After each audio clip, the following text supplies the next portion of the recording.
오늘은 이 요한복음 3장 16절 말씀을 가지고 여러분들하고 말씀을 나누겠습니다. 세상이 참 힘들죠. 산다는 게 힘들고 여러 가지 우리의 삶의 이슈들이 우리를 힘들게 합니다. 왜 힘든가? 왜 우리의 삶이 이렇게 고통스러운가? 그 원인들을 이렇게 들여다보면 무엇인 것 같습니까, 여러분? 경제적인 문제, 만만치 않죠, 요즘. 또 건강의 문제, 또 자녀의 문제, 관계의 문제, 또 그 외에도 뭐 입시의 문제, 직업의 문제, 진급의 문제, 뭐 많이 있어요. 또 좀 더 확대해 보면 환경적인 문제도 많이 있죠, 여러분. 사실 이 어려운 코로나 상황 이후에 또 이 지구촌의 이 환경적 변화들로 인한 여러 가지 후유증들도 많이 이제 얘기를 하고 있어요. 또 뭐 식량의 문제도 있습니다. 그죠? 이 기근의 문제와 이 전염병의 문제와 기근의 문제가 있고요. 또 정치적인 문제들도 있습니다. 그죠? 정치적인 문제, 국제적인 외교의 문제. 문제가 한둘이 아니에요. 요즘은 코로나로 팬데믹으로 더 어려워하고 있습니다. 근데 정작 우리를 고통스럽게 하고 삶을 불편하게 하는 것은 뭔가? 가만히 이게 그슬로 가면요. 궁극적인 원인은 답이 하나 있어요. 그게 보면 사랑의 문제입니다. 여러분 보십시오. 다 갖추고 사는데 우울하죠. 또 왜 직장에서 높은 자리까지 올라갔는데 만족이 없습니까? 왜 전망 좋은 집이 있는데 뛰어내립니까? 그죠? 사람들이 뭐 맛있는 걸 골라 먹고 그러는데도 무기력증에 빠져요. 먹을 거 다 먹었는데 왜 무기력해져? 많은 가정들이 깨어지고 있습니다. 왜일까요, 여러분? 우리는 한 가지로 귀착돼요. 사랑의 결핍이에요. 이 사랑의 결핍은 가장 근원적인 것입니다. 근원적인 것. 근데 왜 그러면 사랑의 결핍을 느끼느냐? 왜 다 사랑한다고 그러는데 사랑해서 만나고 사랑해서 뭐 결혼도 하고 다 사랑한다는데 왜 결핍을 느끼죠? 사랑이 아니기 때문에 그래요. 그 사랑이라고 이름을 했지만 사랑한다고 했지만 사랑이 아니에요. 모조품인 것이죠. 그죠? 모조품. 사랑이면 만족해야죠. 그죠? 정말 사랑하면 만족해야 되고 기쁨이 있어야 되고 행복해야 되잖아요. 갈증이 없어야 되잖아요. 예. 근데 돈을 가지고 있어도 안 되잖아요. 그죠? 여러분 자세히 보면 사람들은 사랑을 할 줄 아는가요? 사랑을 할 줄 몰라요. 사랑할 줄도 모르고요. 사랑받을 줄도 몰라요. 왜 그렇습니까? 진짜 사랑이 뭔지 본 적이 없기 때문에 그래요. 진정한 사랑을 어디서 배웠어요, 여러분? 가만히 질문해 보세요. 어디서 진정한 사랑을 배웠습니까? 가르쳐 주는 것이 없습니다. 뭐 누군가에게서 본 게 사랑이라고요? 아니에요, 여러분. 사랑을 알려고 하면 하나님을 알아야 돼요. 사도 요한이 요한 1서에서 뭐라고 얘기합니까? 하나님은 사랑이시다. 이렇게 정의를 내린 겁니다. 그는 사도 요한은 사랑이 하나님의 속성이다, 속성이다. 본질이다는 거예요. 하나님이 사랑의 본질이시다.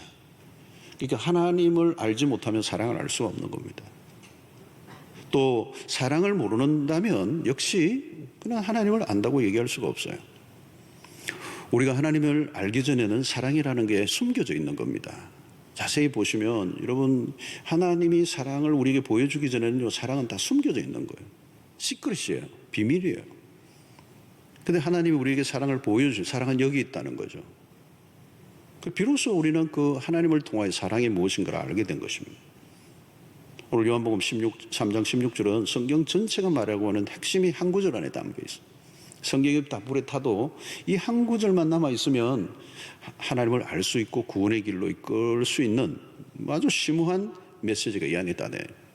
3장 16절을 짧은 구절이지만 우리가 다 암송하고 다 아는 구절이지만 이 안에 있는 비밀을 다 알아내기에는 너무 엄청난 메시지가 여기에 담겨 있습니다. 특별히 16절을 통하여 하나님이 어떤 분이신지, 하나님이 세상을 어떻게 사랑하셨는지, 우리에게 어떤 일이 일어났는지를 알려주고 있습니다.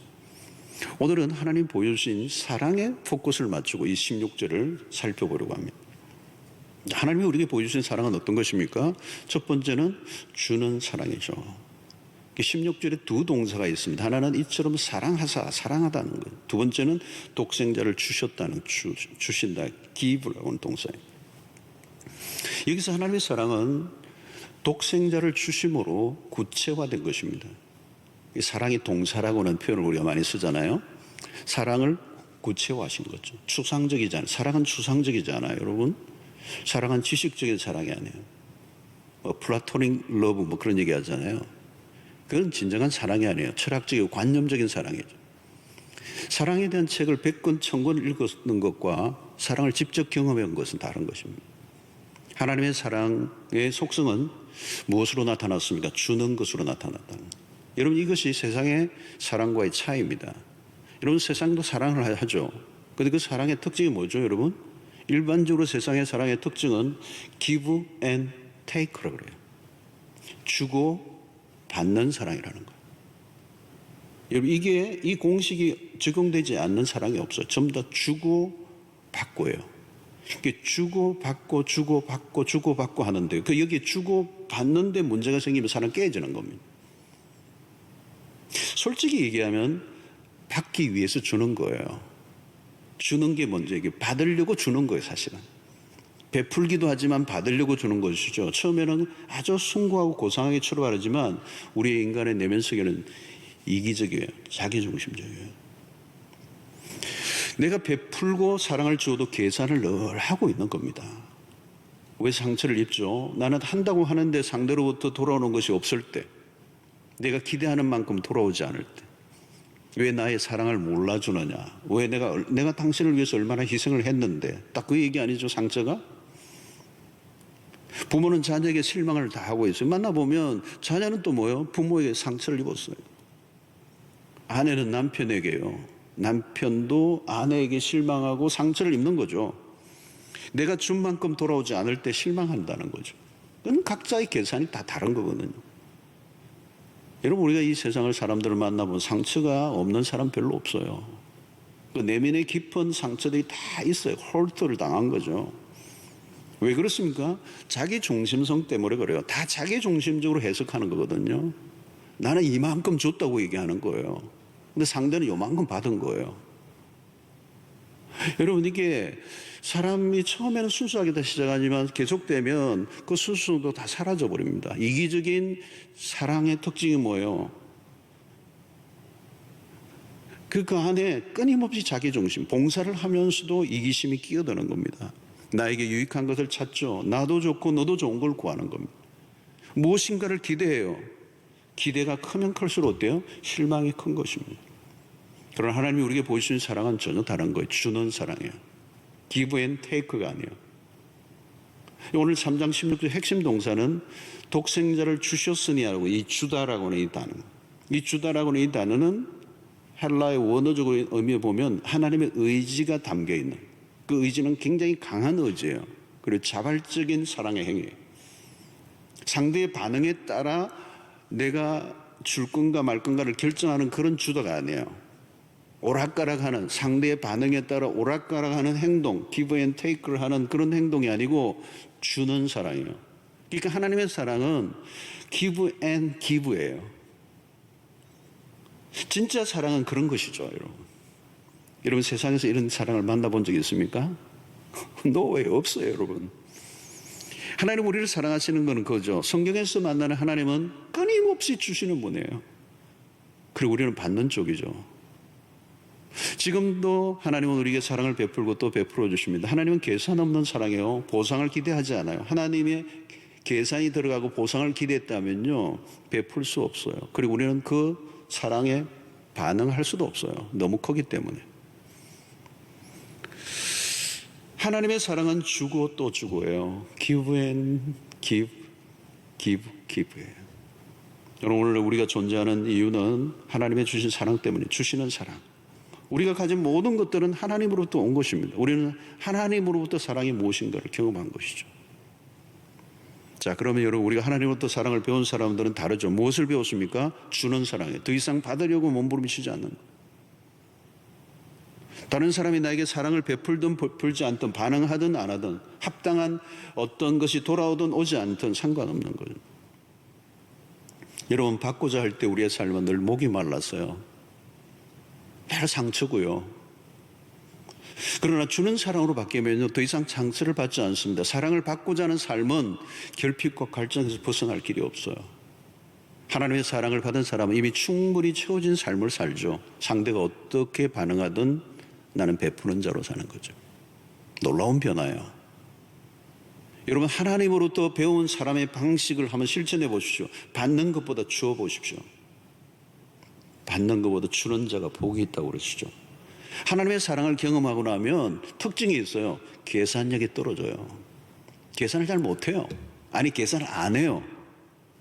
내가 하나님께부터 받은 게 너무 많기 때문에 이제 주는 것에 집중하는 거죠. 그 안에 놀라운 변화가 있습니다. 주는 삶을 통한 기쁨은요, 받을 때의 기쁨과 비교가 안 돼요. 참 받는 거 우리 좋아하잖아요. 뭐 공짜나 뭐 양념물도 마시고 공짜 다 좋아하죠. 공짜. 이게 받는 거 좋아하죠. 받을 때 좋죠. 아무도 대답도 없고, 그죠? 이게 지금 혼자 설교하고 있는 게 힘든 거예요. 받을 때 너무 좋죠. 근데 여러분, 줄 때 기쁨은요, 그거가 비교가 안 돼요. 게임이 안 돼요. 차원이 다른 것이죠. 우리가 주님으로부터 받은 게, 배운 게 그거라는 거. 사랑은 받는 게 아니에요. 주는 거예요. 여기 삶의 질적인 변화가 일어나요. 이것은 실천을 해봐야 알아요. 세상에서는 경험할 수 없는 것이죠. 세상에 그 누구도 이런 사랑은 없어요. 주고 죽이면 하는 사랑은 없어요. 그건 불가능해요. 근데 하나님이 우리에게 베풀어 주신 사랑은 그 사랑이에요. 그리고 그 사랑을 경험했던 사람은 사랑의 방식이 바뀐다는 거. 이제는 받는 게 아니라 주는 거라는 거. 처음에 여러분, 내가 주기만 하면 상처를 받을 수도 있겠죠. 그러나 우리의 힘으로 될 수 있는 게 아닙니다. 하나님이 끊임없이 주시는, 오늘 여기서 말하는 하나님의 사랑은 아가페 사랑이잖아요. 우리가 그 사랑을 받은 사람들은 할 수 있어요. 그러면요, 상처받을 일도 별로 없어요. 내가 기도하지 않았기 때문에, 난 주는 삶의 모드로 바뀌었기 때문에. 하나님의 사랑을 따라해 보십시오. 그러면요, 우리의 삶이 강력해집니다. 멋있어집니다. 풍성해집니다. 주는데 더 풍성해져요. 자, 두 번째, 우리는 하나님의 사랑은 오늘 이 본문 속에서 먼저 베풀어 주신 사랑이에요. 요한 1서 4장 10절에도 그 말씀이 있죠. 사랑은 여기 있으니 우리가 하나님을 사랑한 게 아니에요. 하나님은 우리를 사랑하셔. 우리 죄를 속하기 위해 화목제물과 하늘을 보내셨습니다. 4장 19절에 이런 말씀합니다. 우리가 사랑하면 그가 먼저 우리를 사랑하셨습니다. 우리가 하나님을 사랑한 게 아니에요. 하나님 먼저 우리를 사랑하셔서 우리가 하나님을 사랑하는 거예요. 우리의 사랑이 이전에 하나님의 사랑이 먼저 있었다는 겁니다. 자, 여러분, 우리는 하나님을 사랑한다고 하지만, 우리는 사랑을 한다고 하지만 사실 까다로워요. 사랑의 대상을 고르고요. 사랑해 줄 만한 사람인가 아닌가. 사랑의 대상을 따지고 골라요. 이 사람은 이래서 안 되고 저 사람은 안 되고. 사랑받을 만한 사람을 찾죠. 어떤 기준을 가지고. 그래서 내가 가지고 있는 어떤 기준 안에 들어오면 그 사람을 내가 사랑한다는 거죠. 그런데 대부분의 사람들은 내가 가지고 있는 그 기준에 다 탈락해요. 내 마음에 쏙 드는 사람은 이 세상에 없어요. 만약에 하나님도 그렇게 하셨다면 우리 모두는 아웃입니다. 우리가 하나님으로부터 사랑을 받을 만한 것이 있었는가? 사랑을 받을 만한 조건을 갖추었는가? 아니에요. 성경은 우리를 어떤 존재로 얘기합니까? 죄인입니다. 여러분, 그냥 죄인이 아니죠. 죄로 똘똘 머리끝부터 발끝까지 온 만신창, 죄로 만신창이 된 사람입니다. 하나님의 심판을 받을 만하고 지금도 심판을 받아도 할 말이 없는 사람들, 과거에도 그랬고 지금도 그렇고 앞으로도 그럴 수밖에 없는 우리를, 하나님 우리에게 뭔가를 요구하셨다면 우리는 소망이 없습니다. 전혀 사랑받을 만한 조건이 없음에도 먼저 하나님 우리에게 손을 내밀어 주신 거예요. 이게 복음이에요. 로마서 5장 8절에 유명한 구절이죠. 우리가 아직 죄인 되었을 때 그리스도께서 우리를 위하여 죽으심으로, 언제요? 우리가 죄인 되었을 때. 참 복음이 어마어마한 거. 우리가 죄인 되었을 때. 로마서 이 5장에는 우리가 아직 우리가 원수 되었을 때, 하나님과 원수 되었을 때, 우리가 아직 연약할 때, 그리스도께서 우리를 위하여 죽으심으로 하나님께서 우리에 대한 자기의 사랑을 확정시켜 주셨다는 것. 하나님이 우리 어떤 조건을 가지고 우리가 다가오지 않았어. 이 조건에 들어야 된다는 거예요. 이 기준에 들어야 사랑한다고 하지 않았어요. 일방적으로. 먼저 손을 내밀어 주시고. 참 이런 사랑은 낯설어요. 낯설어. 세상에서 경험해 보지 못한, 가정에서도 경험해 보지 못하는 거죠. 가정에서도 이런 어떤 사랑을 받으려고 하면 노력을 해야 돼요. 실수를 하거나 약점이 보이면 그 순간 사랑은 고사하고 심판을 받잖아요. 사랑을 받기보다 배제를 당하고 미움을 당하는 일, 얼마나 세상에 매정합니까? 더 많은 인정과 칭찬을 받기 위해서 투쟁하잖아요. 사랑을 받을 만한 조건을 갖추기 위해서 사력을 다합니다. 세상에는 모든 걸 순위를 정하고 능력에 따라 평가하고 기준에 미달하면 자비가 없어. 그런데 하나님은 사랑받을 만한 것이 전혀 없는 우리에게 먼저 손을 내밀어 주시고 우리의 상태와 상관없이 다가와 주신 이것이 바로 복음이에요.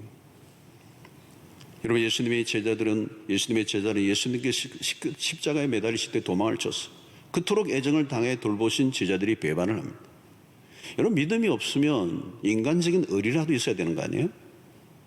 배신을 한 거예요. 배신이라는 것은 여러분 가장 저열한 인간성입니다.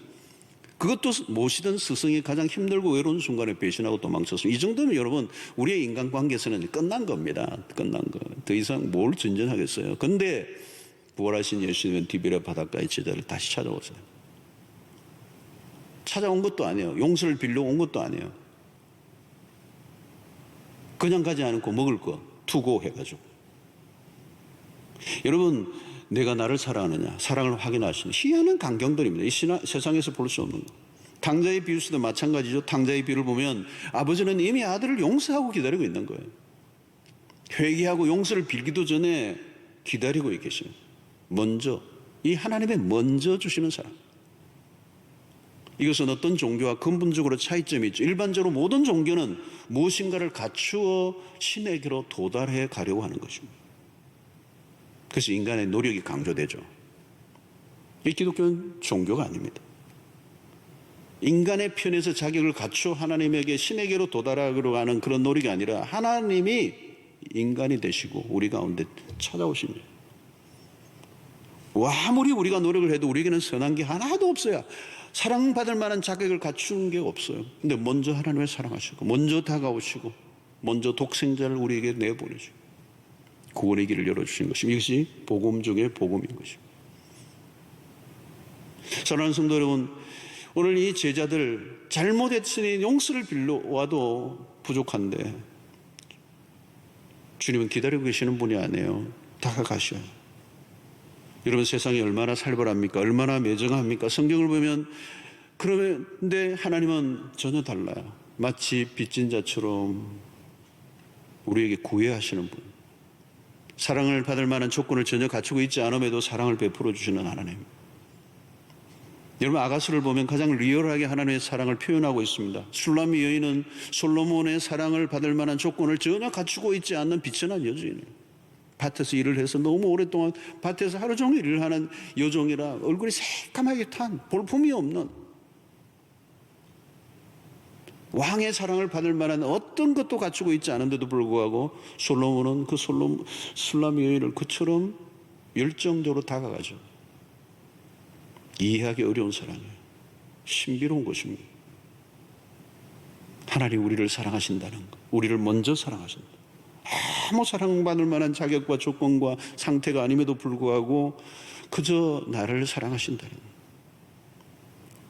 먼저 베풀어 주신 이 사랑이 없었다면 우리는 존재할 수가 없습니다. 여러분, 우리의 구원이 안전한 이유가 여기에 있습니다. 하나님의 편에서 베풀어 주신 사랑의 힘이 우리를 붙들고 있는 것이죠. 성탄절에 우리가 묵상해야 될 것은 바로 먼저 다가오신 죄인임에도 불구하고 자격조차 없는 우리를 위하여 다가오신 하나님, 그리고 우리에게 사랑을 베풀어 주신 그 은혜에 감격하고 감사하는 그런 성탄이 되어야 될 줄로 믿습니다. 세 번째, 우리가 생각할 것은 하나님은 우리에게 무엇을 독생자를, 이는 독생자를 주셨으니라고 하는 독생자예요. 여러분, 하나밖에 없는 아들이라고 하는 의미죠. 독생자. 여러분, 우리가 어떤 사랑을 할 때 어느 수준을 정해놓고 정해요. 이 수준도 한도 초과치가 있어요.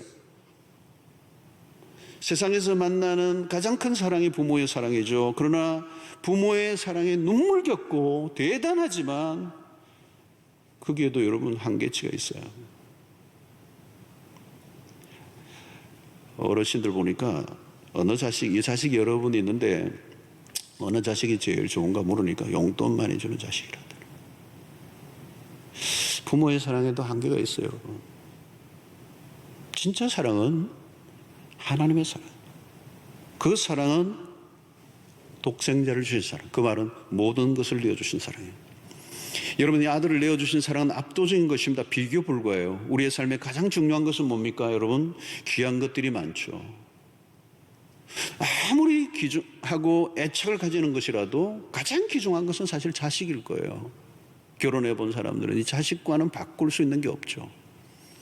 옛날에 10아들을 둔 부모가 너무 힘들어 자식이 없는 큰 집에 아이 하나를 입양시켜야 되겠다 이렇게 보내려고 부부가 밤새 연호를 했는데 아침에 없던 걸로 하자는 거예요. 10명이 있어도 한 명을 보낼 수가 없어.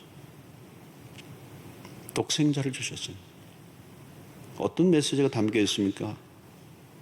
우리가 누군가에게 무엇인가를 베풀 때 다른 것은 다 주더라도 마지막까지 포기할 수 없는 게 하나 있어요. 하나님에게 그게 뭘까요? 바로 독생자였어요. 하나밖에 없는 아들. 아끼고 아끼는 존재라는 뜻이죠. 아끼고 아끼는 존재. 로마서 8장 32절이 그 말씀이에요. 자기 아들을 아끼지 아니하시고. 아끼고 아끼는 존재예요, 독생자는. 근데 그 아들을 아끼지 아니하시고 우리 모든 사람을 위하여 내주신 이가 어찌 그 아들과 함께 모든 것을 우리에게 주시지 아니하겠느냐. 독생자는 하나님의 편에서 최고의 것입니다. 자기의 아들을 아끼지 아니하시고. 여러분, 우리는 이 이해를 넘어선 사랑이에요. 하나님이 그 아들을 아끼지 아니하셨다라고 하는 이 대목은 의안이 붕붕해지는 대목이에요. 왜 하나님이 이렇게까지 하셨을까? 이해가 안 돼요, 여러분. 너무 크니까. 하나님은 최고를 주셨다는 거, 우리에게. 사실 여러분, 이 부분에서 우리가 의심한다면 더 이상 할 얘기는 없죠, 여러분. 여러분, 우리의 구원이 어디에서 있는가를 확인해야 합니다. 쉽게 실패할 수 없는 이유가 하나님의 이 거대한 사랑으로부터 출발한 것이기 때문에. 아들마저 아끼지 아니하신 사랑을 경험하고 나면 여러분, 여기서 이게 뒤집어지는 거예요. 나라는 존재의 가치는 상상할 수 없는, 이보다 더 큰 사랑이 없기 때문에. 우리가 다 깨닫는 것은 불가능해요. 그러나 세상의 그 어떤 것으로도 바꿀 수 없는 가장 귀중한 그 아들 예수 그리스도를 우리에게 보내주신 그 사랑이 우리의 심장을 터치하면 뒤집어지는 거죠. 여러분, 일생 동안 누군가로부터 받은 사랑, 선물 중에 어떤 것이 가장 최고의 선물이었습니까? 너무 좋았어. 이 어떤 선물은 일평생 잊을 수가 없어. 어떤 사람은 선물을요, 값이 아니고 마음이야. 근데 아니에요, 여러분. 마음으로는 표현이 안 되는 게 있어요. 어떤 남편은 아내의 매년 생일마다 내 마음 알지, 당신 사랑하는 거. 그러고 지나가는 거예요. 한 1, 2년만 하면 되는데 20년째 그래요. 30년째. 내 마음 알지. 선물은커녕 꽃 한 송이도 안 해. 그러면 아내는 상처를 받는 거예요. 마음을 알 길이 없어요. 그 마음 선물로 드러나야 돼요. 하나님이 독생자를 주셔서니 하나님의 마음이 아니에요, 여러분. 마음이 독생자로 표현된 거예요. 그것은 값으로 매길 수 있는 것입니까? 값을 넘어선 거죠. 값이 없는 게 아니에요, 여러분. 평가를 할 수 없는 것이죠. 그래서 판매될 수 없는 거. 독생자 예수는 하나밖에 없는 아들이십니다. 하나님 우리에게 베푸신 사랑은 상상을 초월하는 것, 가장 위대한 선물. 우리가 그토록 엄청난 사랑을 받을 만한 자인가? 어떻게 이런 일이 일어났지? 놀랄 뿐이죠. 그래서 우리는 Amazing Grace라고 해요. 중요한 것은 하나님이 하신 일입니다. 여기에 하나님의 강력한 의지가 들어있고요, 그 사랑에서 나온 의지, 이게 아가페의 사랑의 특징이에요. 가끔 우리는 너무 크면 느끼지를 못해요. 부모의 사랑이 너무 크니까 어릴 때는 잘 모르죠.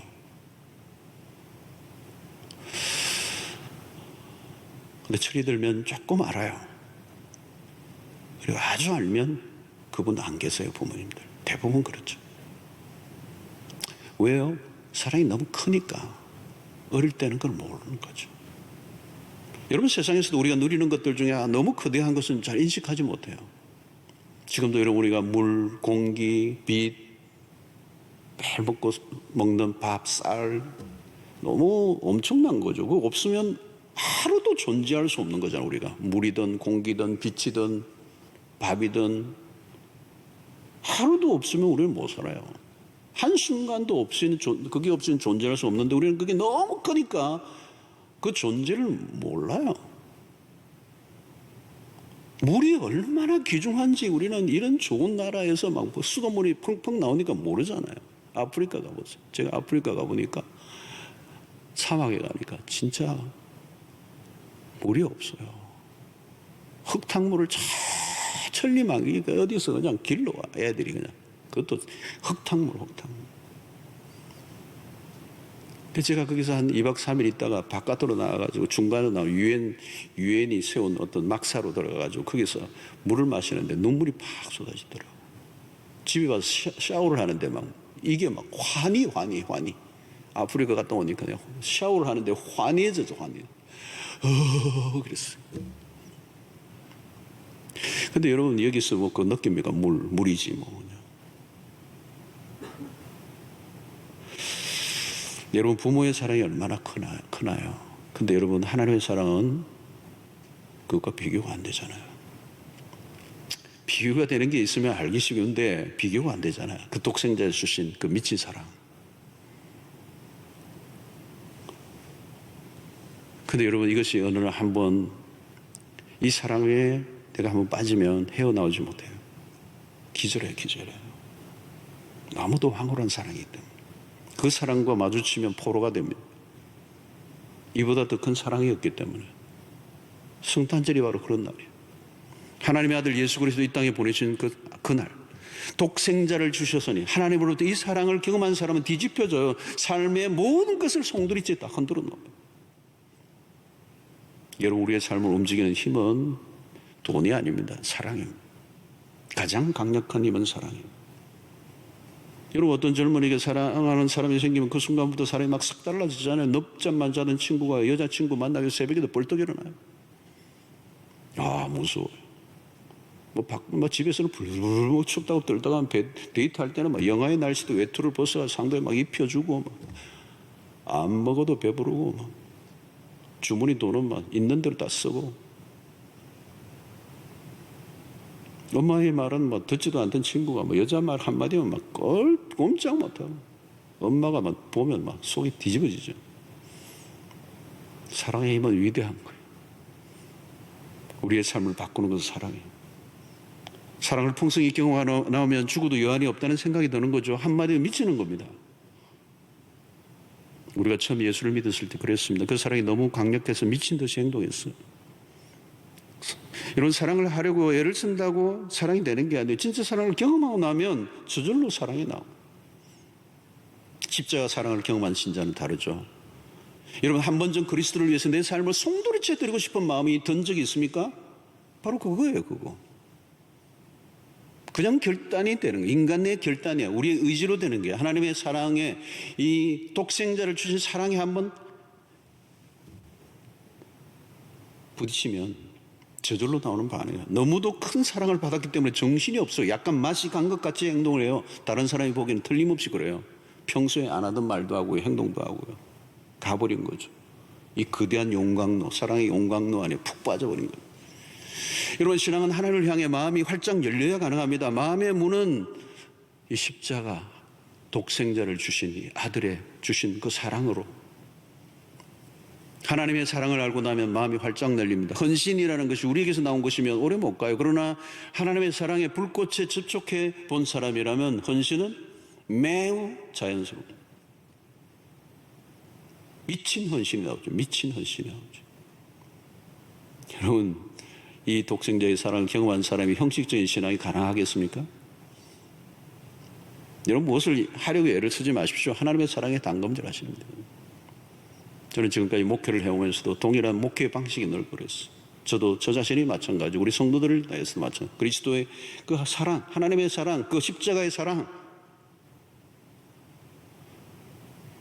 그걸 경험하게 하는 거예요. 그 다음에 하나님이 다 하시는 거죠. 뭐 제도와 뭐 시스템으로 사람들이 뭐 직분을 해서 뭐 움직이는 게 아니라 하나님의 사랑.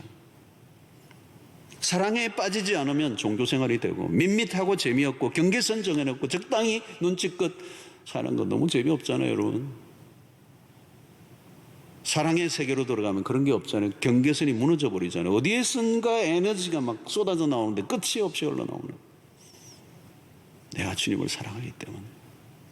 신기한 일들이라는 거죠. 이전에 나 한 사람 간수하기도 힘들었는데 하나님의 사랑이 감염되면 사랑할 수 없는 사람까지 사랑하는 사랑의 괴력이 나오는 것입니다. 복음은 하나님의 사랑이고 뜨거운 사랑은 사랑을 담은 심장이죠. 복음에 다가가면 하나님의 사랑의 심장 박동 소리가 들립니다. 그 사랑을 경험하고 나면 우리의 앓던 가슴이 치유를 경험하게 됩니다. 여러분 그 사랑 안에 빠지면 우리의 존재가 되살아나요. 병든 자존감이 살아나고 열등감이 다 사라져요. 남들이 뭐라고 하든 영향받지 않아요. 하나님이 나를 사랑하신다는데요. 하나님이 나를 위해 아들을 내어 놓으셨다는 것으로 우리의 모든 속박이 다 풀려지는, 그래서 그분을 위해 살고 싶은 열망이 가슴에서 막 일어나는 거예요.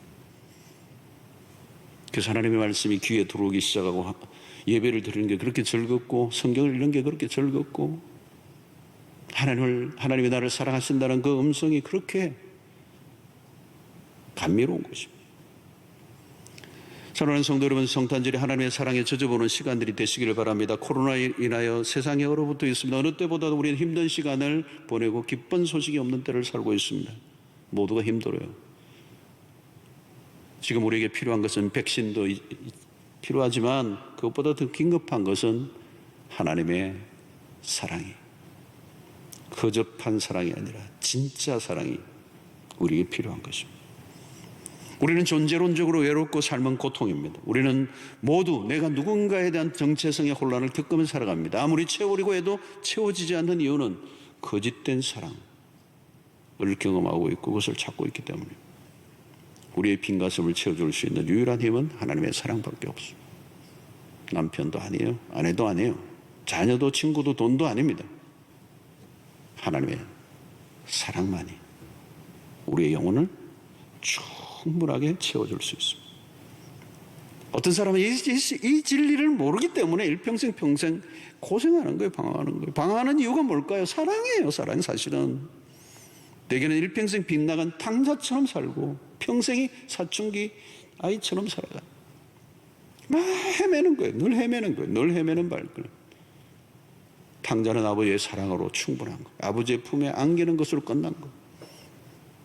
성탄절의 최고의 선물은 하나님의 사랑이고 사랑의 실체인 독생자 예수 그리스도를 내 영혼으로 중심으로 받아들이는. 성도 여러분, 신앙은 무슨 철학이나 사상이 아닙니다. 성경책을 가만히 보십시오. 어렵지 않아요. 괜히 신학자들이 학문화시켜서 어렵게 만들어 성도들이 힘들지. 하나님의 사랑은 분석되는 게 아니에요. 사랑은 분석이 안 돼. 이론이 아닙니다. 오늘 복음은 요한복음 3장 16절에 고스란히 녹아있어요. 이 구절 안에 하나님의 하트가 들어있어요. 하나님의 사랑이 고스란히 담겨있어요. 그 사랑에 우리의 마음을 열면 물밀듯이 밀고 들어오는, 얼어붙었던 영혼이 그 사랑으로 녹아지는. 어떤 사람은 흙수저로 태어났다고 막 그래서 막 불행하다고. 상관없어요, 여러분. 한 번도 제대로 된 사랑을 받아보지 못하고 살아온 삶이 불행이고 비극이죠. 하나님의 사랑이 무엇인지 모르고 살아왔기 때문에 고통이지. 여러분, 남편의 사랑, 아내의 사랑 혹은 부모의 사랑을 한 번도 제대로 경험해 보지 못한 분이 있습니다. 상관없어요. 하나님의 사랑이면 충분해요. 사람들로부터 받지 못한 사랑으로 안타까워하기보다 진짜 사랑, 이 하나님의 사랑을 받기만 한다면 그 사랑은 충분한 사랑, 완전한 사랑, 진짜 사랑, 그 사랑을 여러분들이 경험할 수 있게 되기를 바랍니다. 하나님의 사랑을 경험하기 전에는 사랑이 무엇인지 알지 못한다고 해서 사랑은 여기 있다, 나는 사랑이다, 그 말은 여러분 분석하지 말고 경험하고 누리라는 거예요. 나는 말로 이론으로 너희를 부르지 않았다. 나는 온몸으로 너희를 사랑했다. 이 사실을 성령이 우리에게 깨닫게 해주세요. 로마서 5장 5절을 보면 소망이 우리를 부끄럽게 하지 아니함은 우리에게 주신 성령으로 말미암아 하나님의 사랑이 우리 마음에 부은 바 됨이니. 성령이 역사하시면 우리의 마음 안에 하나님의 사랑을 부어주신대요. 똑똑똑똑. 그냥 고장난 수도꼭지에 떨어지는 듯이 떨어지는 게 아니고 부어주신대요. 성령이 하나님의 사랑을 우리의 마음에 부어주신대요. 양동이로. 성령이 역사하시면 하나님의 사랑으로 시작와 그것보다 더 크고 놀라운 축복은 없죠. 이 성탄절에 이 하나님의 사랑으로 충만해지는 여러분들이 되시기를 축원합니다. 그리고 하나님의 그 사랑에 반응하십시오. 가장 특별한 사랑, 아니 진짜 사랑, 그 완전한 사랑으로 오늘 여러분들이 이 성찬을 보내시고 이 어려운 때를 넉넉히 통과하는, 오늘 이 세 가지요, 주는 사랑이에요. 기브 앤 기브, 끊임없이 주는 사랑. 그리고 그 사랑은 먼저 주신 사랑이에요. 우리의 상태와 상관없어. Anyway, 내가 너를 사랑한다. 전부를 주신 사랑이에요. 오늘 그 사랑으로 인하여 우리가 구원을 받았고, 그 사랑으로 인하여 우리가 하나님이 누구인지를 알게 되었습니다. 이제 그 사랑을 깨달은 자로 이제 이 사랑을 모르고 살아가는 이 아가페, 이 사랑을 모르고 살아가는, 그게 절망이고 고통이고 비극이에요. 오늘 이 사랑을 전해야 돼요. 이건 경험한 사람은 전하고 싶은 마음이 들 거예요.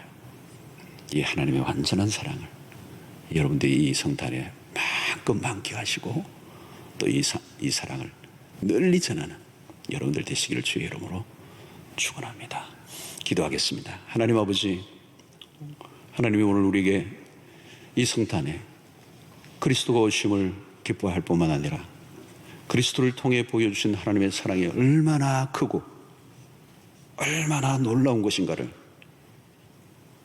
우리의 삶 속에 성령을 통하여 끊임없이 경험하게 하여 주셔서 우리의 입술을 통하여 하나님의 그 사랑으로 충분합니다, 만족합니다, 기뻐합니다 고백할 수 있는 주의 백성들이 되게 하시고, 이 사랑을 몰라 헤매고 이 사랑이 없어 고통 속에 상처 투성이로 살아가는 수 없는 사람들에게 예수 그리스도를 통한 하나님의 사랑을 증거하며 사는 우리 모두가 되게 하여 주시옵소서. 예수님의 이름으로 기도하옵나이다. 아멘.